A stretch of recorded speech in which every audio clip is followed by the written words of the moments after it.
Hello ladies and gentlemen, it's the Historical Gamer once again, and today I'm going to be playing Total War Attila. This is part 5, I want to say, of the series.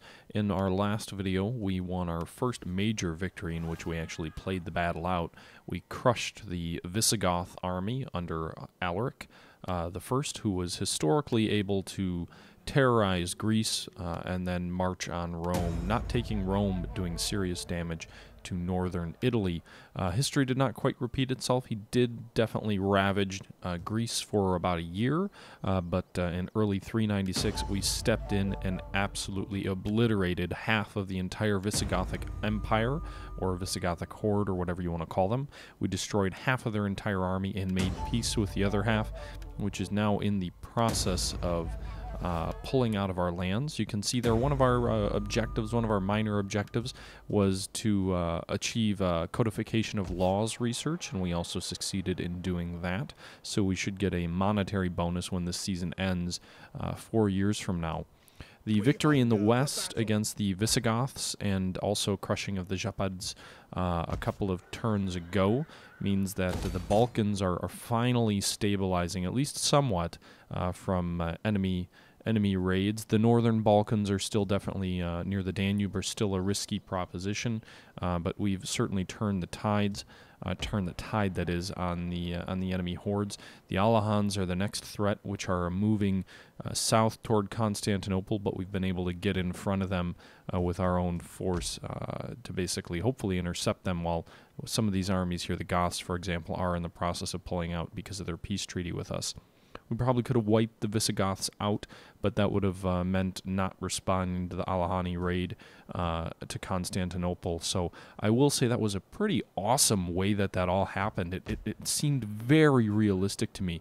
You know, the Romans winning a major battle, defeating a major Gothic army, but not having the manpower and the ability to finish the Goths off because another tribe became a problem. So in exchange for allowing the Goths to survive, they're now able to deal with another invasion of a barbarian horde, and that just strikes me as so authentic to this period. If maybe it not happening exactly that way, it is certainly, those are certainly the types of decisions that the Romans, the Eastern and the Western Romans, would have to face during this time period, where it's like, well, we could focus on this enemy and defeat them, but that would open up our capital and our empire to another barbarian tribe, which is becoming an adversary.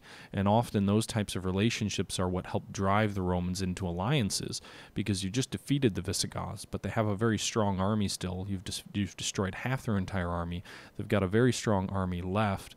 But you could finish them off, you could destroy them, certainly, but at the cost of ignoring this other barbarian tribe. So now that the Visigoths are more or less at your mercy, you make peace with them and maybe even make an alliance with them while the other barbarian tribe comes in. So it's kind of this constant shifting of allegiances and constant shifting of knowing, you know, what you can do and who you can deal with, and not being able to finish the deal, not being able to wipe that enemy army out. Again, I can't think of a specific example of that occurring, but those types of decisions that you have to make as a player, that's what makes this version of Total War really special in my mind, because that's the exact type of decision that you could envision a Roman emperor or Roman statesman having to make. And those are the types of difficult decisions that would have been very common, if not exactly in that manner, back in this time period. So again, I'm not saying it's historical accuracy for the sake of, you know, just names, dates, and facts, but certainly feels real and feels right. You know, there's certain games that just get the feel of history correct, and there's certain games that don't, even if one might be more technically correct than the other. And not making an overall judgment on this game, whether it's one or the other, but that certainly that situation feels real and authentic. You can see here we're going through and awarding different skills to different commanders of ours as we're preparing to end the turn. The situation in the east is still very fluid, and we're still trying ever so frantically to recover from the loss of, you know, basically half of our legionary force in the east and almost a third of our entire army. I'd like to pull Vindonius out and deal with the Persians. He's been a very successful commander for us, but unfortunately, now with the Alahans raiding through and threatening Byzantium or Constantinople, however you want to call it, with their direct invasion, we can't pull our most successful and best general and best equipped army out to deal with the Persians. We've got to deal with the Alani tribes. So you can see that the Visigoths are still withdrawing, and the Alanis have stopped their march on Constantinople, thanks in large part to Vindonius's army now being in the way. Meanwhile, in the east, the Sasanians are still threatening. They haven't taken any provinces or conquered them. I believe they sacked Amidia, but they haven't actually taken any provinces yet. But the situation is certainly a desperate and not an ideal one, as they definitely are a powerful state which we have to contend with, but really lack the manpower, the will, and the capability to do so. So that's kind of the situation that we find ourselves in here as we move to the next turn.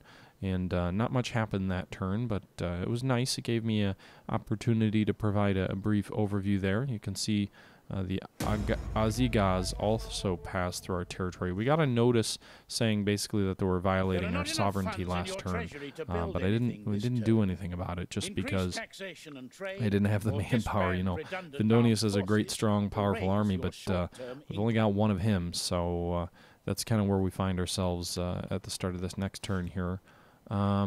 Okay, some hostile agents trying to misdirect our armies.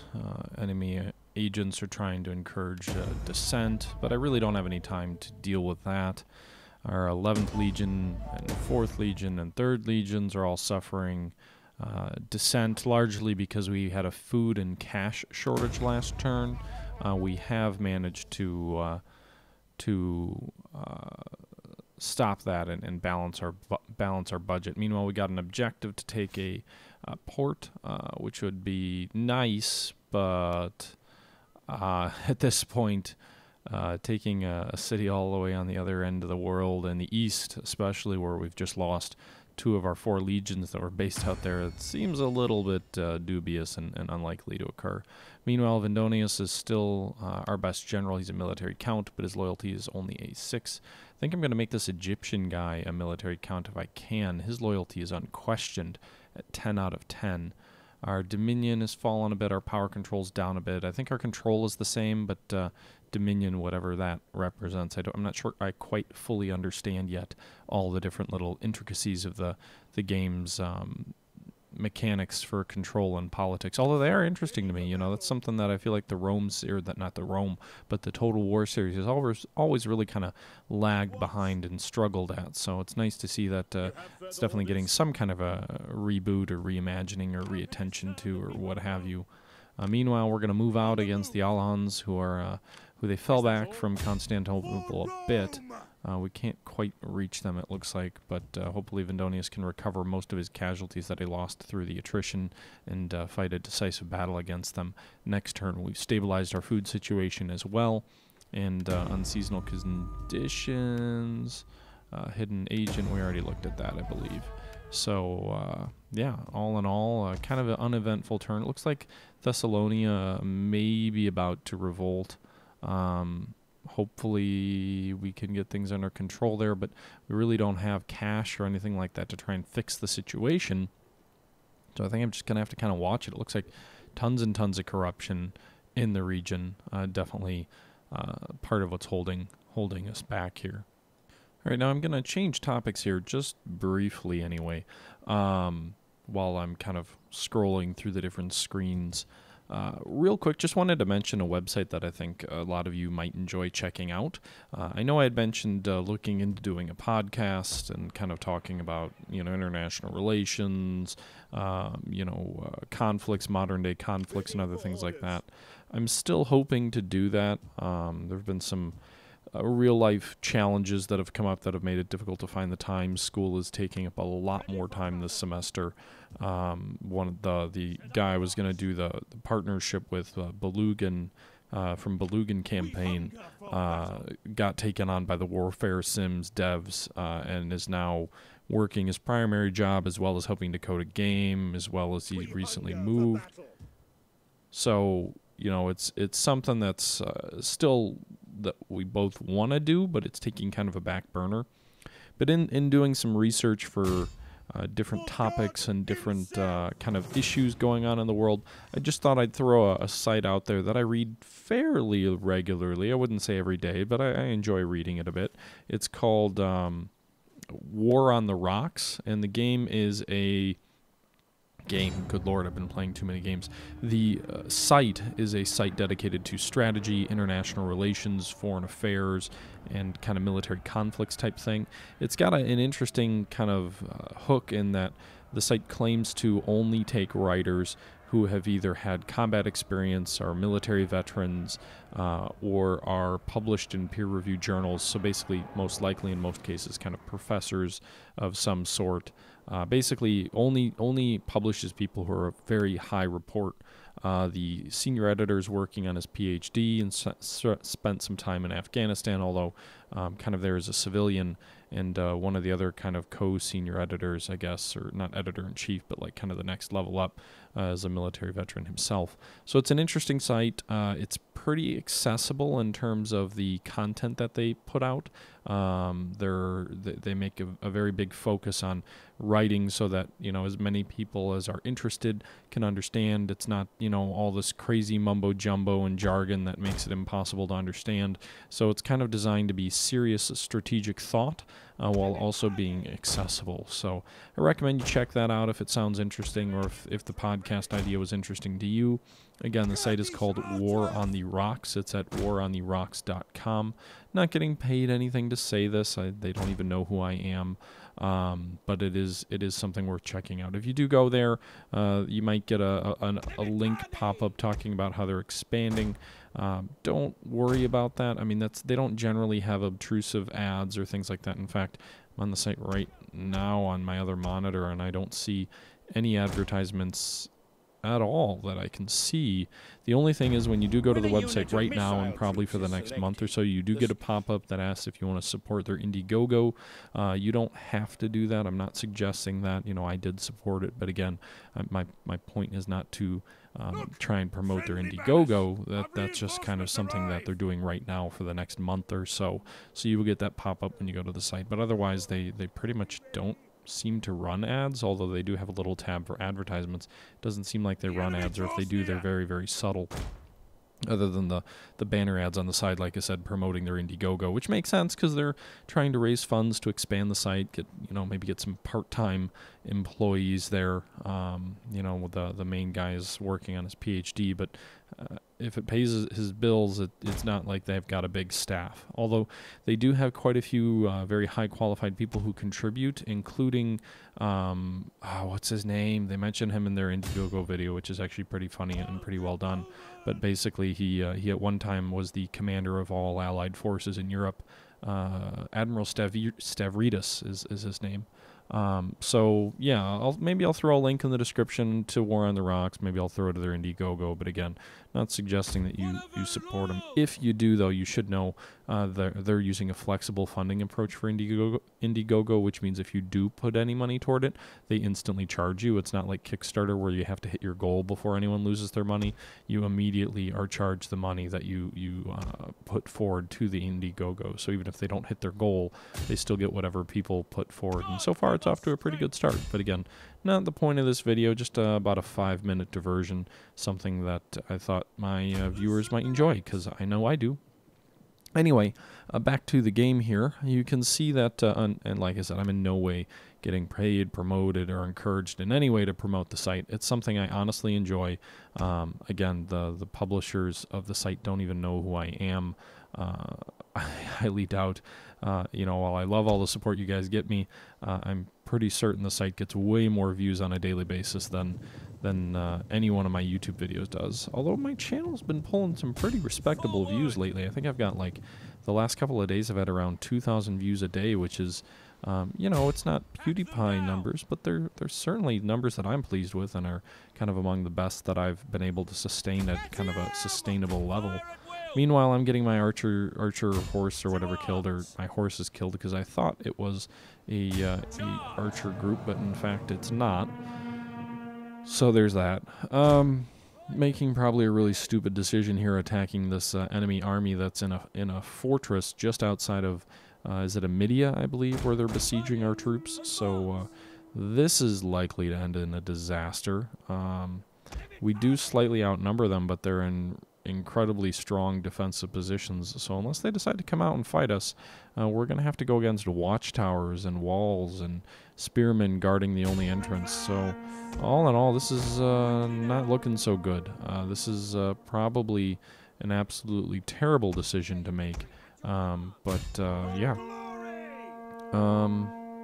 Still debating, you know, I don't know how much to talk about this battle because things are not going well, and I'm kind of launching a frontal attack, but I'm pretty certain it's going to fail.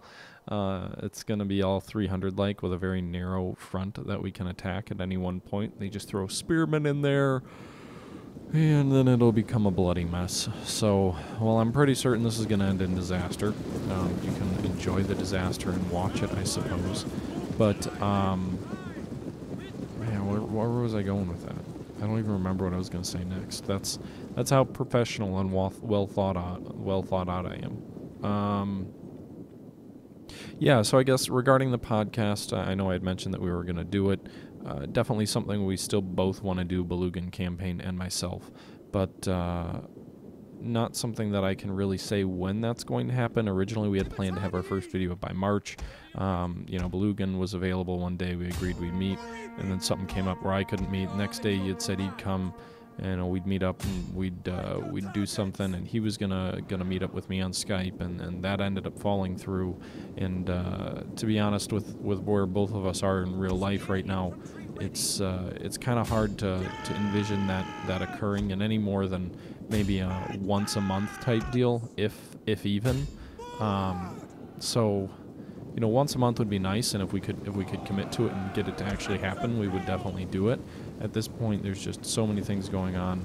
I don't want to do it if it's going to be one of those things where we do it once and then never do it again. And I don't want to do it if it's going to be one of those things where we do it like twice or 3 times a year. I want it to be regular. Now, you could say that once a month isn't regular, and you might be right, but an annual or a monthly cast at least is something to build on, something where people can expect a consistent amount of content, even if it's rare. I don't want it to be a situation where you see 3-4 months pass, then you do 2 in a month, and you do 1 in a month. I want to establish some kind of consistent publishing style, and right now it's just too hard to do that right now. So because of that, I don't think we're going to do something, at least not in the immediate future. But who knows? Maybe life will change and things will get a little less hectic. Maybe during the summer when my class loads are lighter and whatnot, but we'll see. Anyway, just wanted to give you a status update on that. You can see here the battle's not going so well. We've attacked this enemy spear unit, and they've got all their ranged units kind of behind us, firing into us. Meanwhile, our ranged units are just getting into range, and this is it's not going well. Not going well at all here. You can see the enemy is in an incredibly well defensive position, and our attacks are already breaking down. And meanwhile, we're under attack from 2 towers simultaneously. So this battle is almost certainly going to end in a decisive or disastrous defeat. Not what I was hoping for, but hey, it could be worse, I suppose. The enemy's charging in here. Yeah, this is... Ooh, man, I need to get better at this game because I am not very good, am I? Men have given up and are running for their Should just let my guys pull out and then nail them with archers. But in the meantime, I'm just going to concede defeat. I don't know what that's going to do for casualties. I guess we'll see. We lost about 800. We probably lost about that many men in the actual fight. So I don't know how much more we actually lost compared to where we were at when we ended the fight. So that's, we still have, 1,400 men here as we attempted but failed to lift. I don't know if Amidia is really under siege. Maybe it is. It's hard to tell. Or just, dislodge this enemy army just outside of Amidia. But another disaster in the east, 800 men, a third of a legion destroyed. And yeah, so the situation in the east remains pretty bad. I guess there's nothing more to do than end the turn and hope for better next turn. You can see that here the Alahanis have pulled out toward Trimtonium, and we're not going to fight that battle. We'll just simulate it, and of course they'll kill us, and that city will get sacked again. So lesson of Rome Total War, Attila Total War, is if you are a Roman, make sure you don't live in Greece, because if you live in Greece, you're going to die. Oh no, now the Ostrogoths are coming into Greece, and they're attacking, I don't know what city this is, but something near the border. So we defeated the Visigoths, we badly mauled them, and now the Ostrogoths are coming in. I believe Ostra stands for east, so I think they're like the Eastern Goths. I don't know what Visa stands for, so I don't know what the Visigoths stand for. But I'm guessing east is Ostra, so kind of the Eastern Goths versus maybe like the Western Goths or the Goths. I know the Visigoths settled and ended up settling in Spain.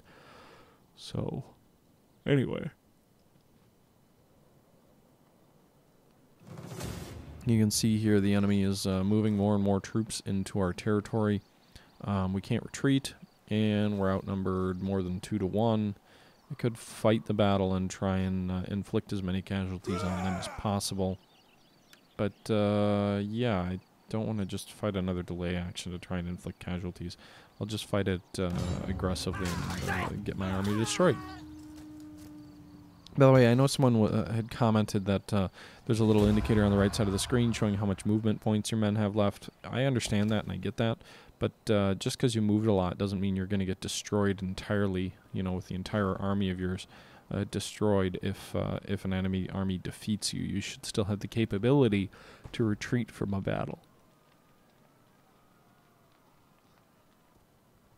I do know why you wouldn't have that capability, and again, that's to prevent something that kind of has happened in some of the Paradox games, where you kind of run around and, you know, you slap a unit, they defeat them, they retreat, they get smaller and smaller and smaller, and they never get destroyed, and it's just kind of like a whack-a-mole type game with armies. And that doesn't mean that the way it works out here necessarily feels right or what have you. So we get toward the end of this turn here. Going back, and I apologize, I'm kind of rambling all over in this video, and I know some of you said they like that, and I appreciate that. Just more along the lines of just not really keeping to the gameplay topic, but talking about other things. Wondering about maybe going back to the podcasting idea. Another thing I could do, just a thought, and if anyone has any thoughts on it, please let me know. But another thing I could do is maybe start a podcast, a regular podcast, like a weekly or maybe, you know, twice a month type deal, every other week or something like that, where I talk about, you know, politics, or not really, you know, I don't want to get into the Republican, Democrat, that type of thing. But what I would be interested in possibly doing is like kind of an international relations, strategy, foreign affairs, that type of thing.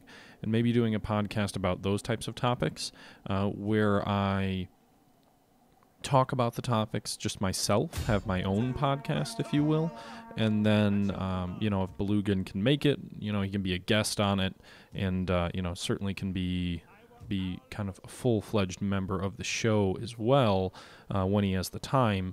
But, you know, if things don't work out scheduling-wise between the two of us, still have something kind of regular going on to work and play with, and kind of go from there. And hopefully, maybe once that's established and once I've got more of a kind of a, you know, we're working on it and it actually exists, having something maybe easier to bring him in, or other people. But again, I'd still consider him kind of a full-fledged partner in the deal, at least, you know, assuming he's still interested, which, you know, I've talked to him, he says he is, and, you know, I'm interested too. It's just right now it's been very difficult trying to coordinate both of our schedules. But if one of us just starts doing it, might be easier to create it. And even if he doesn't jump in, then, well, I can have my own podcast or my own show and kind of go from there.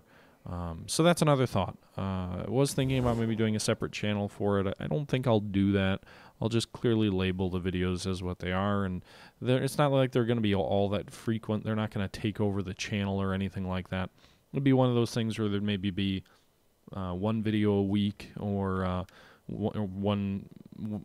maybe two videos a month, or one video a week, something along those lines. So it won't take over the channel, especially considering my goal at this point is to put out a video every 2 days. That's kind of the schedule I've been on the last week or so, and I think, you know, with Attila Total War out and a lot of other games coming out, that should be something that's definitely doable, especially since I'm not, you know, doing full-fledged reviews or anything, just kind of talking about different games, different historical topics, and, you know, I can put maybe 4 or 5 videos together all at once, publish them, and then I don't have to worry about, you know, stressing about creating a video every single day and having to have a ton of content. I can kind of spread it out, where every other day lets me create kind of a bulk of content, maybe stream something, chop it up, and then more easily create content regularly, so that I don't go long gaps. Because I know one of the problems I feel like my channel has had over it's been together, well, 3 years now. We're starting our third. We were 2012 all the way through that, started in January 13 and 14. So yeah, starting our 4th year on YouTube. One of the things I've struggled is there have been times in my channel where I've gone 2-3 videos a month, actually quite a few. I've been on YouTube for what, 3 full years now, and I have a total of 170 some odd views. So, you know, if we break 4 years out, that's 200 weeks. That's averaging less than 1 video a week. And when you consider that, you know, the last month I've been putting a video out every other day, pretty much for maybe a week or so, week and a half, 2 weeks.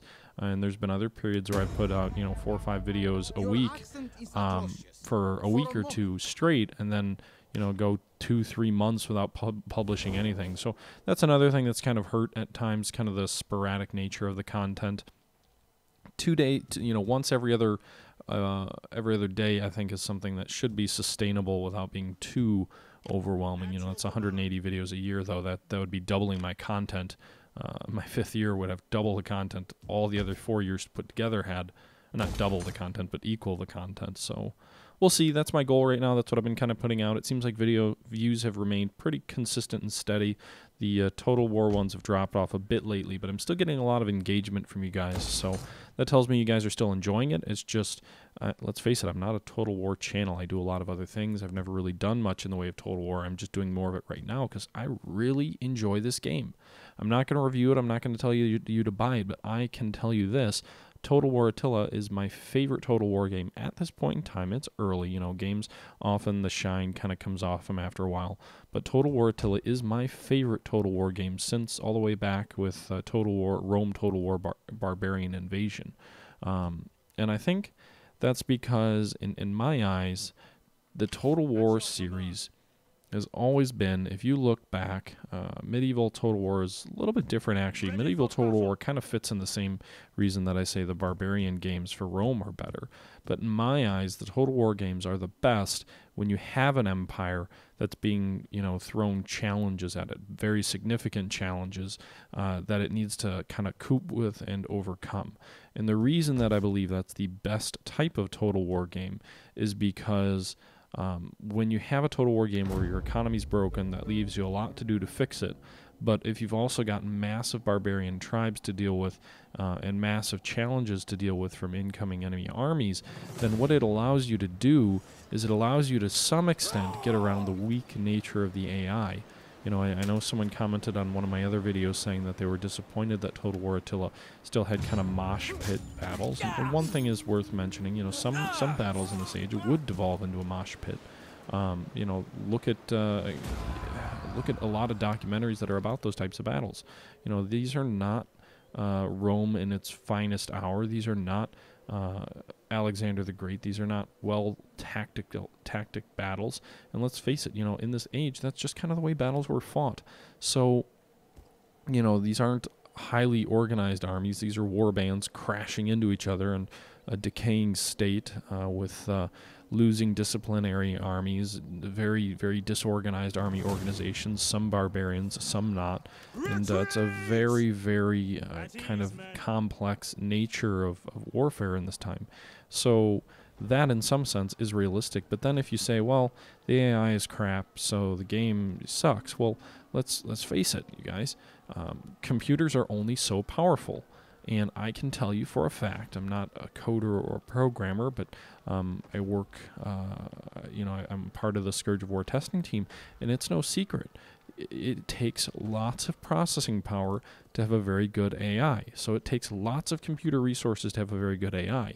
Now that works pretty well in a game like Scourge of War, where AI is definitely one of the strong suits, and the game relies on a 2D sprite engine.